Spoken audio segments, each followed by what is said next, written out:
ತಂಗಾಳಿ ಬೀಸಿದಾಗ ಹೂವಾಯಿತು ಈ ಮನ. ಸಂಚಿಕೆ 68. ಅವಳ ಹಣೆ ಕಂಬಕ್ಕೆ ಬಡಿದುಕೊಂಡಿತು. ಅವಳು ಅಮ್ಮ ಎಂದದೇ ತಡ. ಅವಳತ್ತ ಧಾವಿಸಿದವ ಅವಳ ಹಣೆ ಉಜ್ಜುತ್ತಲೇ. ನೋಡ್ಕೊಂಡು ನಡಿಬೇಕು ಅಂತ ಗೊತ್ತಾಗಲ್ವಾ ನಿಂಗೆ? ಯಾವಾಗಲೂ ಏನಾದ್ರೊಂದಾಗುತ್ತೆ. ಅಲ್ಲಿ ಕಾಲೆಡವಿ ಬಿದ್ದೆ, ಇಲ್ಲಿ ಕಂಬಕ್ಕೆ ಹಣೆ ಬಡಿದುಕೊಂಡೆ. ಗಮನ ಎಲ್ಲಿರುತ್ತೆ ನಿಂದು? ಗದರಿದ. ಅವನ ಮಾತಿಗೆ ಕೋಪ ಬಂದಿತ್ತವಳಿಗೆ. ತನ್ನ ಹಣೆ ಉಜ್ಜುತ್ತಿದ್ದವನ ಕೈ ಕಿತ್ತೆಸೆದವಳೆ. ನನಗೇನಾದರೂ ನಿಂಗೇನು? ನೀನೇನು ನನ್ನನ್ನು ಪ್ರೀತಿಸಿ ಮದುವೆ ಆಗಿಲ್ಲ ಅಲ್ವಾ?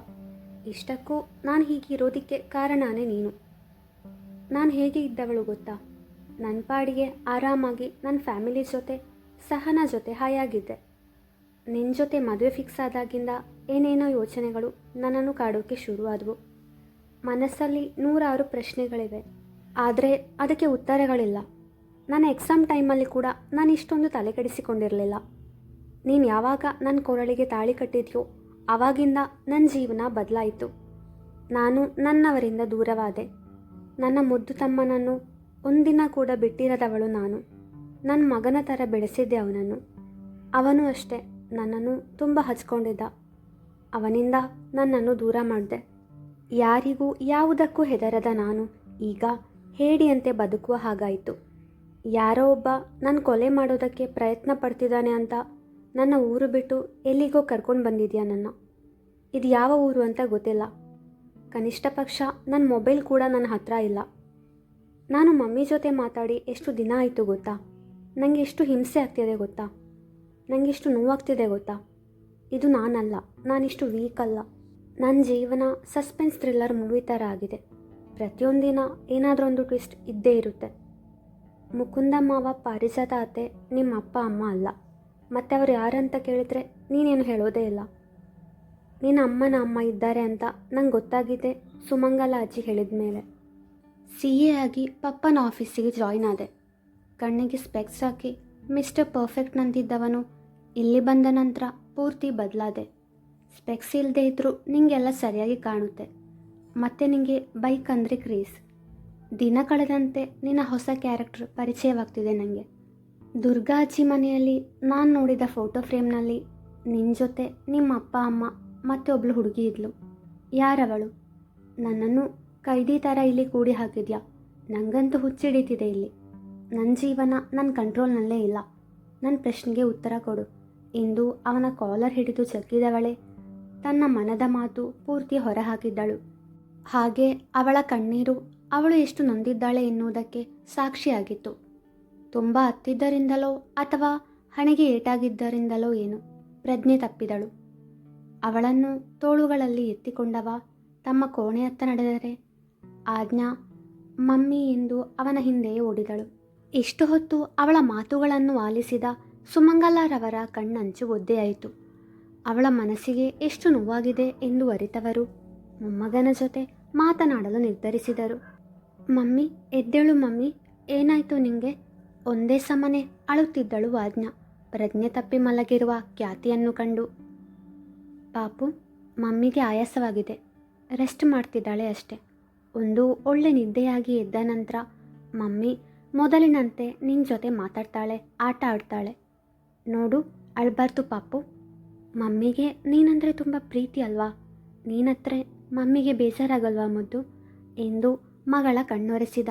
ಪಪ್ಪ, ನೀನತ್ರ ಮಮ್ಮಿಗೆ ಬೇಜಾರಾಗಲ್ವಾ ಎಂದವಳೆ ಅವನ ಕಣ್ಣೊರೆಸಿದಾಗ ಏನೊಂದು ಹೇಳದೆ ಸುಮ್ಮನಾದ.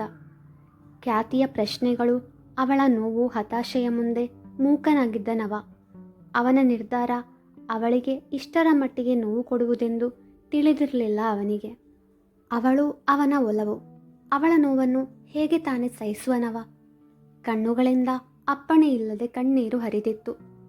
ಮೊಮ್ಮಗನ ಬಳಿ ಮಾತನಾಡಬೇಕು ಎಂದು ನಿರ್ಧರಿಸಿದ ಸುಮಂಗಲಾರವರು, ದೇವು, ನಾನು ನಿನ್ನ ಜೊತೆ ಮಾತಾಡಬೇಕು ಎಂದವರೇ.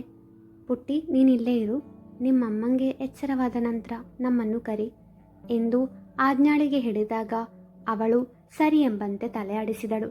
ಅದ್ರತ್ನ ಜೊತೆ ಹೊರಬಂದವರೇ, ದೇವು, ನೀನೇನು ಮಾಡಬೇಕು ಅಂತ ಅಂದ್ಕೊಂಡಿದ್ಯಾ ಎಂದು ಪ್ರಶ್ನಿಸಿದರು. ಯಾವ ವಿಷಯದ ಬಗ್ಗೆ ಹೇಳ್ತಿದ್ದೀರಾ ಅಜ್ಜಿ? ಅವರ ಮಾತು ಅರ್ಥವಾಗದೆ ಕೇಳಿದ. ನಿನ್ನ ಹೆಂಡತಿ ಬಗ್ಗೆ, ನಿನ್ನ ಜೀವನದ ಬಗ್ಗೆ ಎಂದರು ಗಂಭೀರವಾಗಿ. ನೀವೇನು ಹೇಳ್ತಿದ್ದೀರೋ ಸರಿಯಾಗಿ ಹೇಳಿ ಅಜ್ಜಿ ಎಂದ. ನಾನು ಖ್ಯಾತಿ ಮಾತನಾಡಿದನ್ನು ಕೇಳಿಸ್ಕೊಂಡೆ ದೇವು. ನೀನು ಅವಳಿಗೆ ನಿನ್ನ ಬಗ್ಗೆ ಏನೂ ಹೇಳ್ದೆ ಅವಳನ್ನು ಮದುವೆಯಾಗಿದ್ಯಾ? ನಿಂಗಿದು ತಪ್ಪು ಅಂತ ಅನಿಸಲಿಲ್ವಾ? ತನ್ನವರನ್ನು ಬಿಟ್ಟು ನಿನ್ನನ್ನು ನಂಬಿ ನಿನ್ನ ಕೈ ಹಿಡಿದು ಬಂದವಳಿಗೆ ಮೋಸ ಮಾಡಿದ ಹಾಗಲ್ವಾ ಇದು? ಮುಕುಂದ ಮತ್ತು ಪಾರಿ ನಿಮ್ಮ ಅಪ್ಪ ಅಮ್ಮ ಅಲ್ಲ ಅಂತ ಕೂಡ ಅವಳಿಗೆ ಗೊತ್ತಿರಲಿಲ್ಲ. ತಾನು ಹೆತ್ತ ಮಗಳಲ್ಲದಿದ್ದರೂ ನಮ್ಮ ಪುಟ್ಟಿಯನ್ನು ಎಷ್ಟು ಚೆನ್ನಾಗಿ ನೋಡ್ಕೋತಿದ್ದಾಳೆ. ನೀನವಳಿಗೆ ನಿಜ ಹೇಳು ದೇವು, ಸುಮ್ಮನೆ ಯಾಕೆ ಆ ಹುಡುಗಿಗೆ ನೋವು ಕೊಡ್ತೀಯಾ ಎಂದು ಮೊಮ್ಮಗನಿಗೆ ತಿಳಿ ಹೇಳಿದ್ದರು. ಗೊತ್ತಿದ್ದೋ ಗೊತ್ತಿಲ್ಲದೇನೋ ಅವಳ ದುಃಖಕ್ಕೆ ಅವಳೇ ಕಾರಣ ಅಜ್ಜಿ ಎಂದ ಗಂಭೀರವಾಗಿ. ಏನು ಹೇಳ್ತಿದ್ಯಾ ದೇವು? ಅವನ ಮಾತನ್ನು ನಂಬದವರಂತೆ ಕೇಳಿದರು.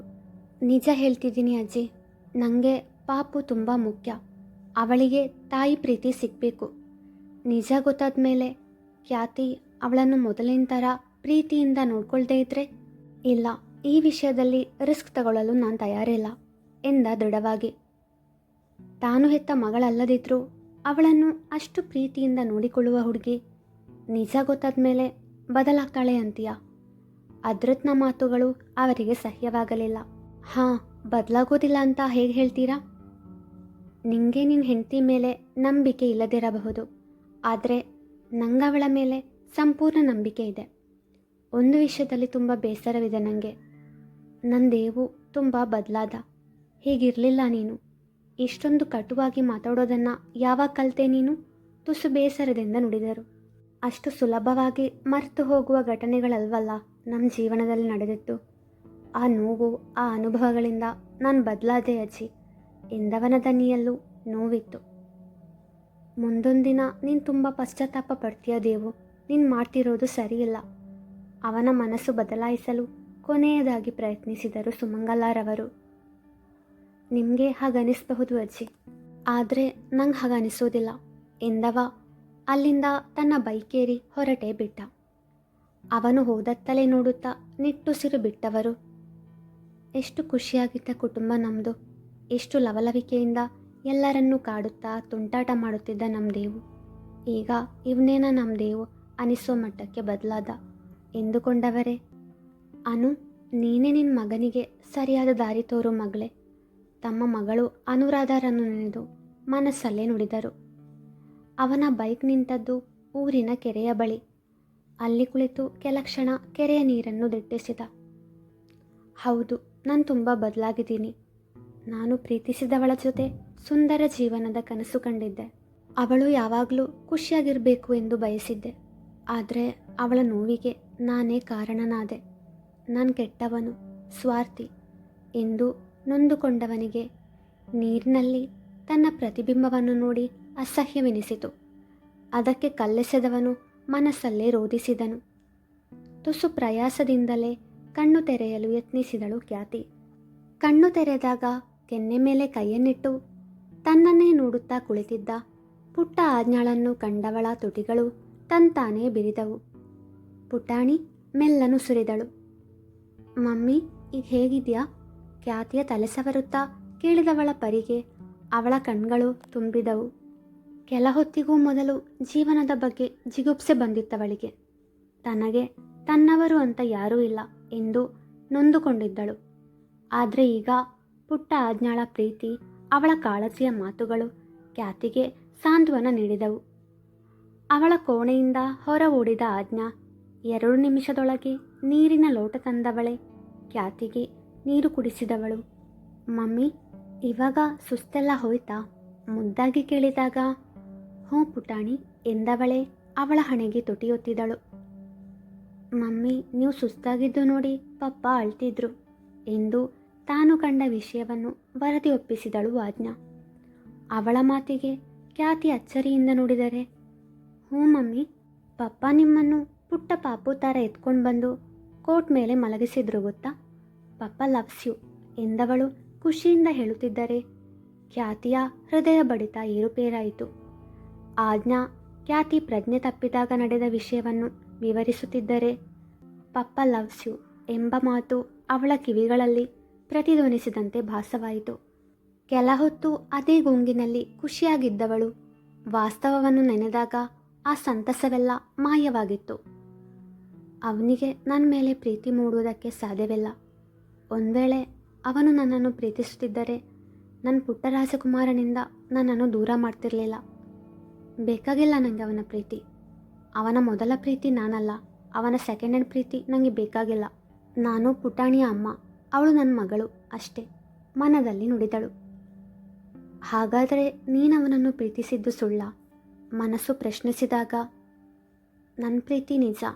ಆ ಪ್ರೀತಿಯ ನೆನಪಲ್ಲಿ ಕೊನೆಯ ತನಕ ಹೀಗೆ ಬಾಳುವೆ.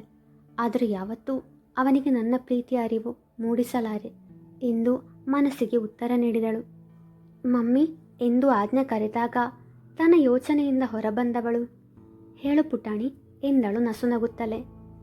ನಾನು ಅಜ್ಜಿಯನ್ನು ಕರ್ಕೊಂಡು ಬರ್ತೀನಿ ಎಂದು ಓಡಿದವಳು ಸುಮಂಗಲಾರವರ ಬಳಿ ಬಂದು, ಮಮ್ಮಿ ಎದ್ದಿದ್ದಾರೆ ಎಂದಳು. ಸುಮಂಗಲಾರವರು ಅವಳ ಜೊತೆ ಕೋಣೆಗೆ ಬಂದವರು ಅವಳ ತಲೆ ಸವರುತ್ತಾ, ಈಗ ಹೇಗಿದ್ಯಮ್ಮ ಕಾಳಜಿಯಿಂದ ವಿಚಾರಿಸಿದಾಗ, ಆರಾಮಾಗಿದ್ದೀನಿ ಅಜ್ಜಿ ಎಂದವಳೆ. ಅಜ್ಜಿ ಕಾಫಿ ಮಾಡಿಕೊಡ್ತೀರಾ ಕೇಳಿದಳು ಮುದ್ದಾಗಿ.